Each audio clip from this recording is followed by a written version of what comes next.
will determine the presence and level of cognitive complications, changes in behavior, and hemiparesis.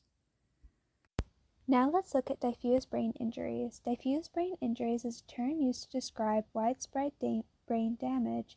It differentiates itself from focal injuries as its main mechanism is a non-contact force of rapid deceleration and acceleration of the head. This may happen as a result of a motor vehicle accident at high speed. The rapid deceleration and acceleration of the head results in shearing and stretching of the brain's nervous tissue. The neuronal axon cells responsible for maintaining and creating myelin,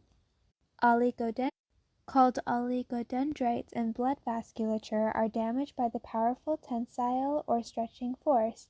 This leads to cerebral edema, ischemic brain damage. It is the extreme damage to the nerve axons located mainly in the subcortical and white matter deep in the brain, which includes the corpus callosum and brain stem, resulting in axon degeneration and disruption of signals in the nervous system that is a hallmark feature of diffuse traumatic brain injury.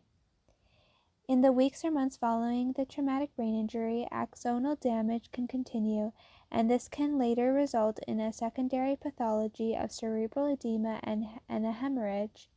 The severity of the traumatic brain injury is determined by the severity of the nerve degeneration and axonal injury.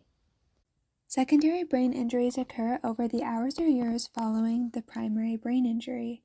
Progression of the physiological, cellular, and biochemical events that occur during the primary injury can result in prolonged or delayed secondary damages.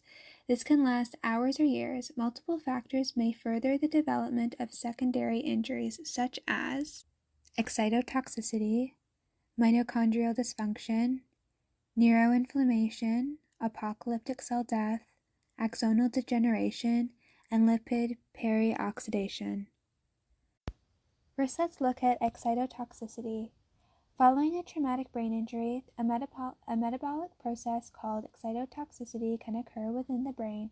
It involves spontaneous chemical and nerve membrane reactions, which makes a toxic environment leading to death of brain cells on a potentially wide scale within the brain.